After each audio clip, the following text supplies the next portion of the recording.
Hey everyone, welcome to That's Not Proper, and I'm your host, Corey Asuncion. Hey, I'm going to start off this podcast a little bit differently this week. I want to share with you a nonprofit organization called ABC Diabetics. Their website is abcdiabetics.org, abcdiabetics.org. Their mission is to provide life-changing diabetic supplies and enrich life experiences to families lacking adequate financial resources. Through the generosity of their donors, they can bridge the financial gap to provide a fun and improved quality of life for children and young adults living with diabetes. If you are interested in finding out more about their mission, please go to their website. Or if you are interested in donating, you can call 650-440-4306 to get involved. If you are someone who is in need of diabetic supplies and are struggling to make ends meet, please go to their website and contact them, and they will see how they are able to help you.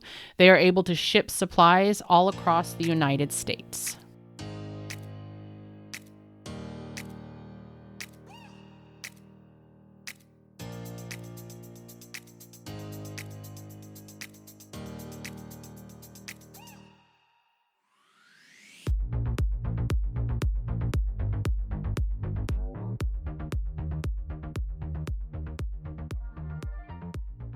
When I initially started recording this episode, I was enraged and emotional. And I feel like I was totally justified in that. However, after recording about, roughly 15 minutes or so, I deleted it because I thought, you know what? There's some stuff that I'm discussing here that is important and I'm still going to discuss, but I'm going to divert the main focus. I am going to give a little backstory though. So recently my mother had shared a post on Facebook, and it was just like a photo post that somebody else had created. And above it she had said something to the effect of, "This hurts my heart." Now this post was a photo, and all it said was the name of a country and a number, a dollar amount.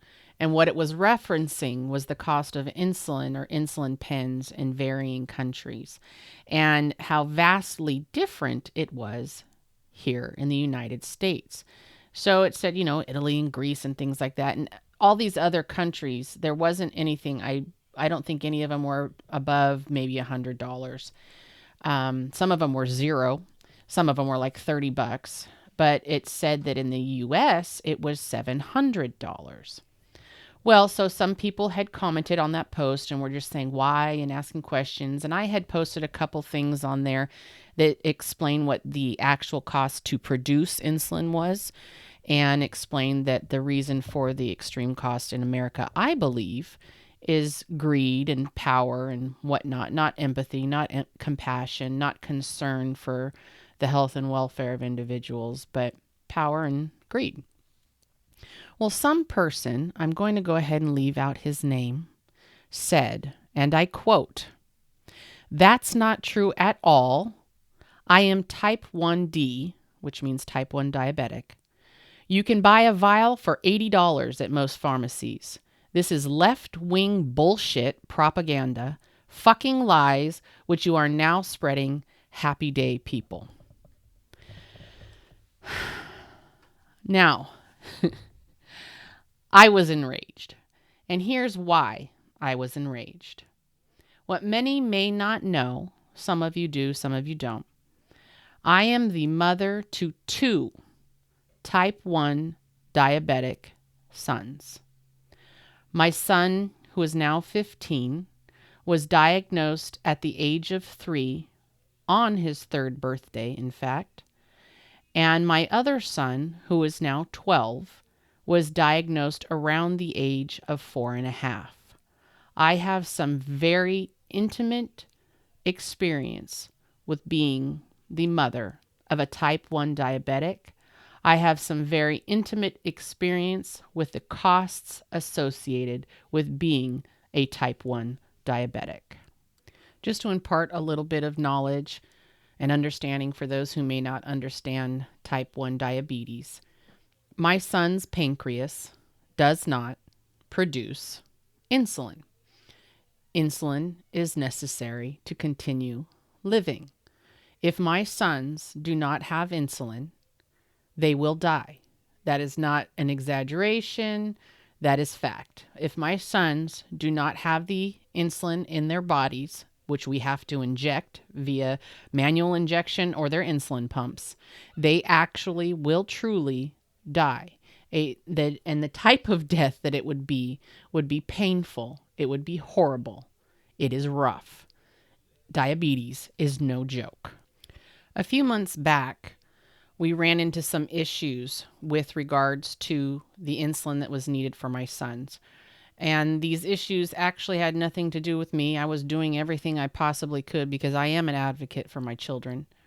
And I will push hard and I will fight like you would not believe in order to make sure that they are safe and healthy. And what had occurred, I don't even know exactly, but somewhere between the doctor's office, the insurance company, and the company that ships us our supplies, there were some errors that were occurring repeatedly over a couple of months. And there isn't much I could do other than call repeatedly and say, hey, we don't have insulin, we don't have insulin, we don't have insulin. And so thankfully I had a little bit of back stock of insulin, but it had gotten down to the point where my sons only had about, I would say, maybe a quarter of a vial to share between the two of them. Now, my sons each go through roughly 3 vials of insulin a month. So that's a total of roughly 6 vials of insulin a month. Sometimes a little bit more, sometimes a little bit less, but on the average, it's a total of 6 vials between the two of them. So that means 1/4 of a vial, which was all I had at that point, between the two of them would give them enough insulin, I would say, for approximately a day and a half, maybe.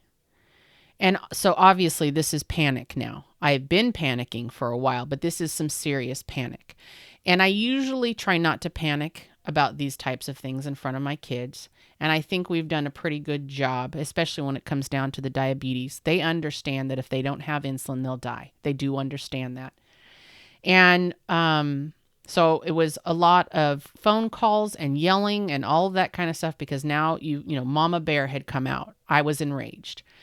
And my sons were obviously seeing this. And whether or not I regret that, I don't know. I think they need to understand when there is a time to push hard when it comes down to things like that.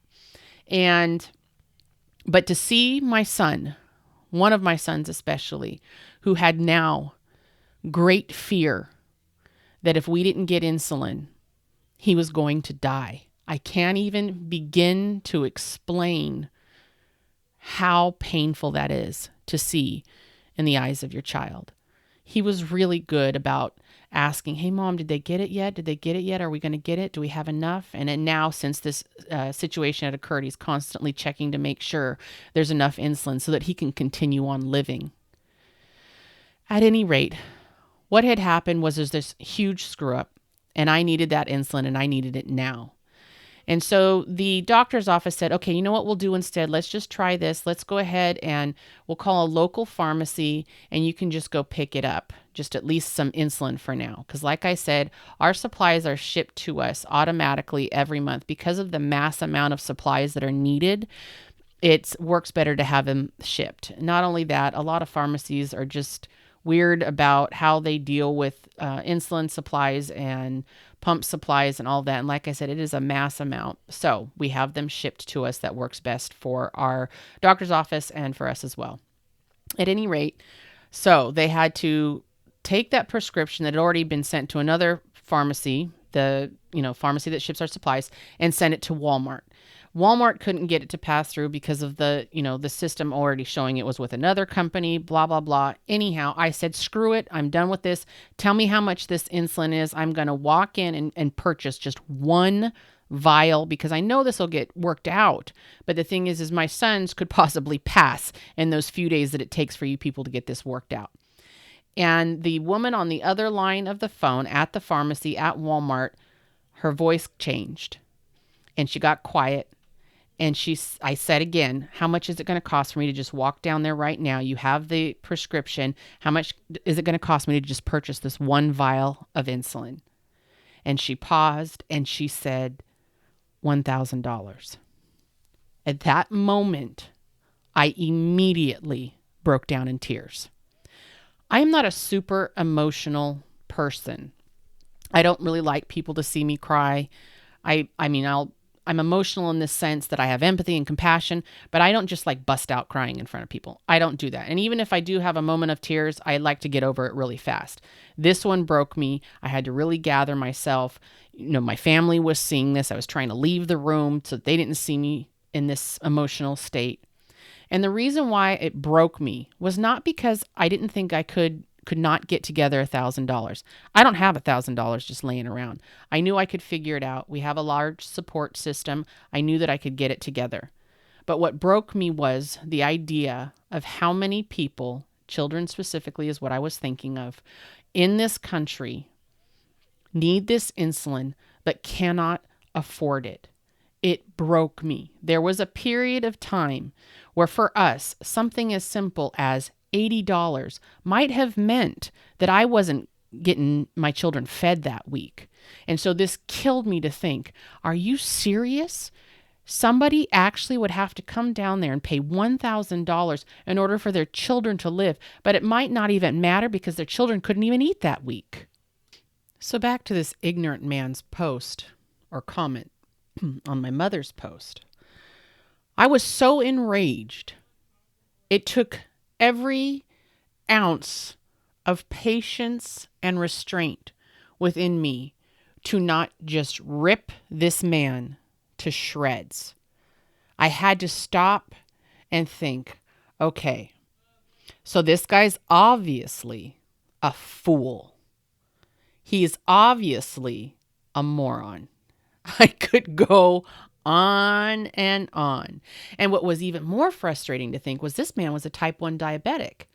And he's spewing this vile, hateful stuff. And oh, by the way, turning it all of a sudden political. And it's completely inaccurate. And the reason why I know for a fact that it's inaccurate was because I had literally just experienced the fact, by the way, that it could cost me $1,000 out of pocket to pay for a vial of insulin that could save my child's life. Over the past several years, I really had to learn how to not be reactive with my emotions. I am really good at it. I'm really good at being reactive. But I have learned, I don't know if it's age or what, that being reactive emotionally, even if it's justifiable, is rarely beneficial. And so in this situation, my first thought, besides rip this man to shreds, was what can I do now to turn this to be a learning experience, maybe a little bit for this guy, but also for myself? What can I glean from this? What can I do from this, point in this situation? And I think the first thing I thought of after calming down was not engaging a fool.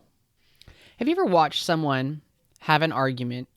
And you see them on Facebook. People share them all the time, videos or whatever. You watch someone have an argument and you see both sides maybe, or you see one side and you're like, okay, those are some really valid points. I understand why this person's angry.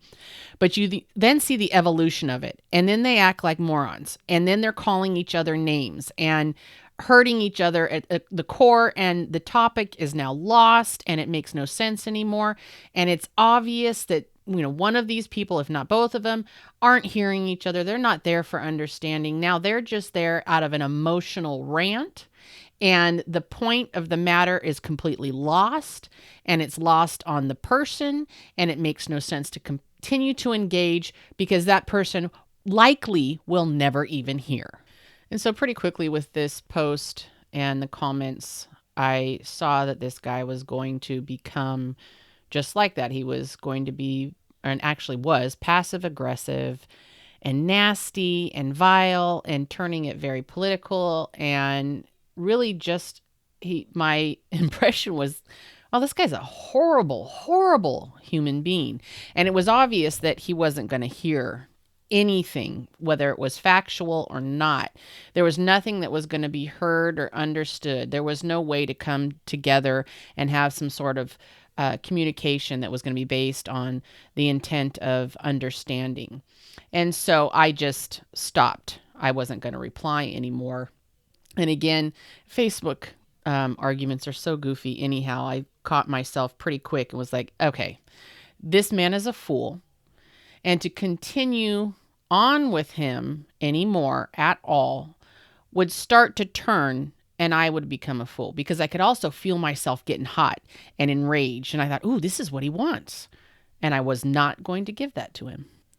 So after this social media exchange that I had, it made me really realize how common it is, especially when we're talking about social media and you have, your keyboard warriors, and the issue with people speaking on and discussing and voicing their opinion on topics that maybe they have no actual understanding on, and they put it out there as though it was fact.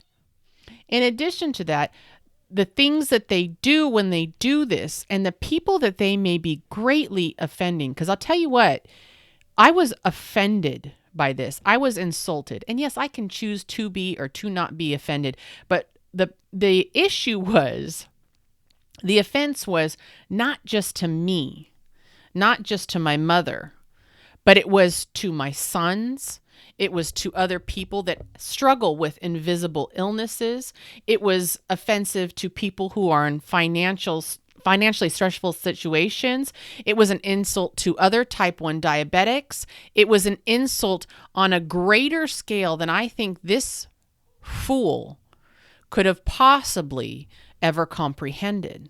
In all honesty, I'm pretty certain this guy could care less if he was being offensive. And that's the issue, I think, with a lot of people. They could really just give a shit if they're offensive or not.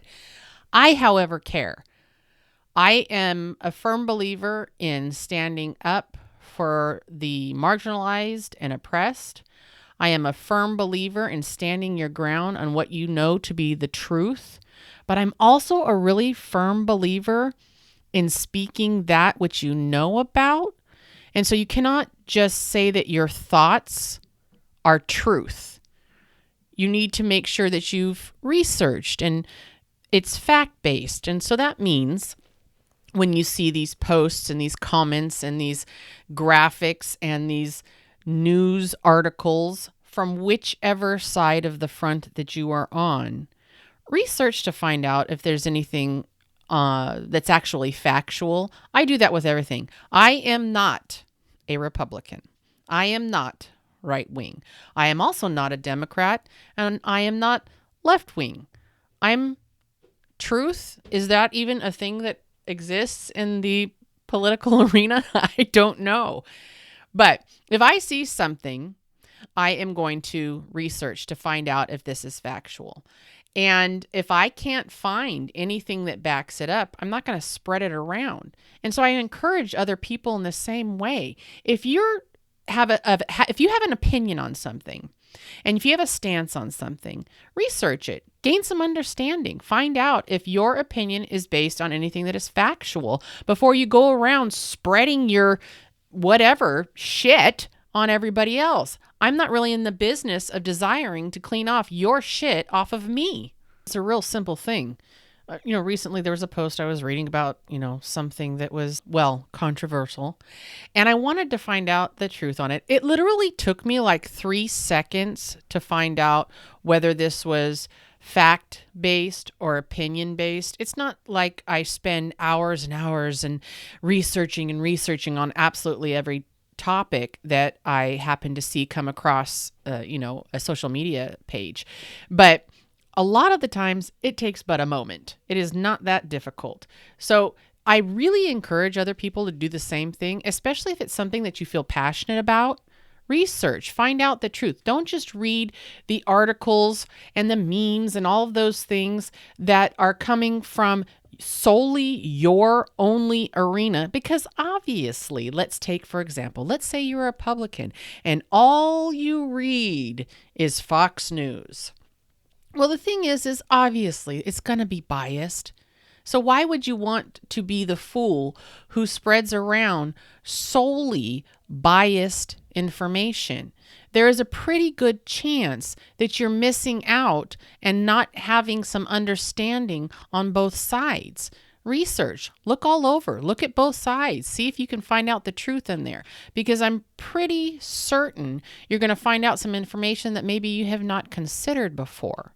And so the reason why I push this a little bit is for this situation that I dealt with. This person was not under a very good understanding, obviously, of what was fact, because here I had experienced a situation that was polar opposite of the shit that he was spewing all over the place. And my concern was, when I read that, was how many people are going to take this information that he's given? And here he was, over the age of 60, I think. I'm not 100% certain about his age. White man who lives in a predominantly wealthy area.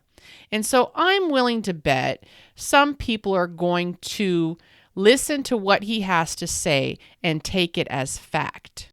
And there's a really large portion of certain generations that tend to believe, predominantly white men over the age of, say, 50, and believe that everything that they say or do, or every comment, post, or meme is factual. And that's not always entirely accurate. No, I definitely don't run around correcting every, comment, post, meme, or conversation that I have where I see someone saying something totally inaccurate. But when I do see it's something totally inaccurate, and that it is something that is maybe a topic that I've addressed before, or I've discussed, or I have a great understanding of, then I will say something, especially when you're talking about marginalized groups, people that are being oppressed, people with, say, for example, invisible illnesses and things like that. There is a time to stand up and correct people. But I think that it can be done in a way that is kind, that is loving, that is informative, that is made it obvious that you are standing your ground, you're firm in your opinion, and that you cannot be moved, but that you're also willing to have a conversation so that you can gain some understanding to maybe correct misconceptions on both sides. When you are dealing with someone, though, who has obviously got no desire to communicate, just wants to scream out, vile, hateful things, yeah, it's probably better to just let that one go. But make a mental note, hey, this is an issue. I'm going to make sure that within my life and in my circle with my children or family or whatever, that I make a point to stand up for these things that are truthful, to put down and address the things that are not, so that at least the lives that I am affecting intimately can go forward in truth, instead of becoming like this group of people we are seeing here in society now, who are continuing to spread lies and misinformation and hurt people on a very regular basis. I have a lot of family members that have very different belief systems than I do, very different political views and stances than I do.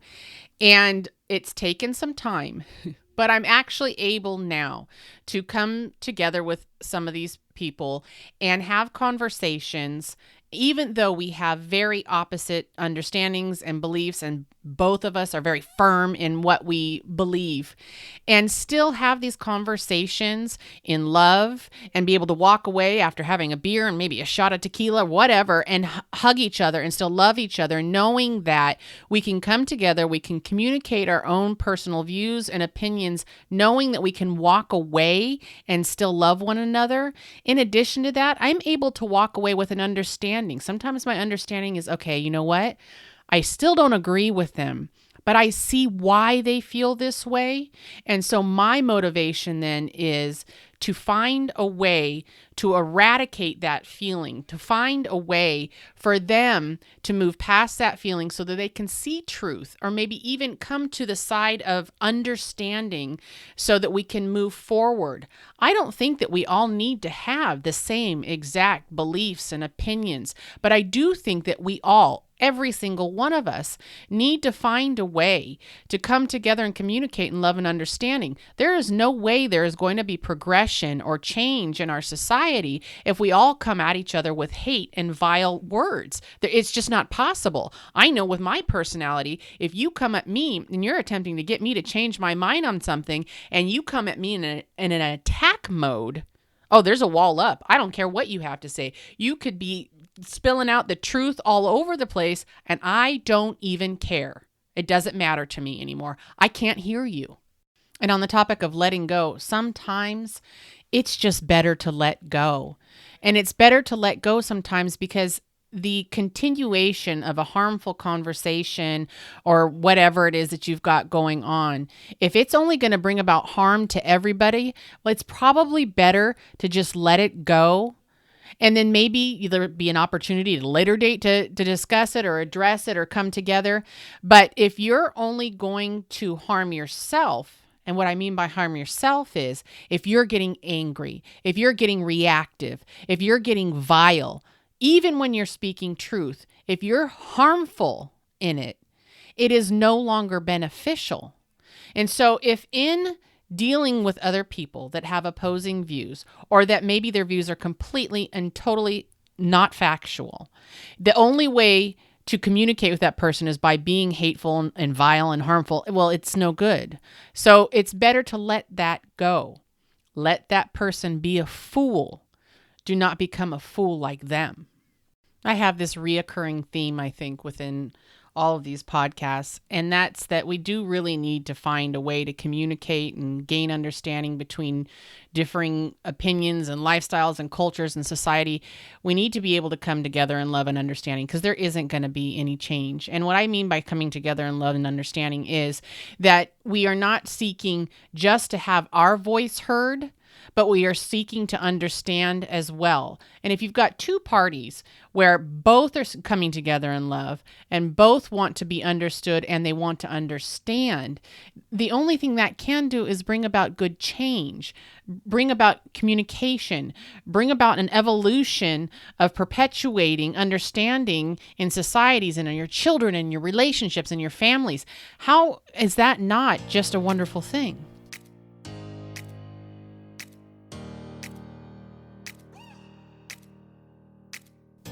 Thank you for listening in today on That's Not Proper. Please subscribe, share, follow, comment, review That's Not Proper on whatever podcast platform you're listening on. Take a look at my Facebook, Instagram, and Twitter, That's Not Proper, and email me with any comments, concerns, questions, or ideas for topics that you may have at that'snotpropercorey@gmail.com. Please don't forget that at the beginning of this podcast, I had mentioned abcdiabetics.org. They are doing some wonderful things to help bridge that financial gap for families that are struggling and have diabetes.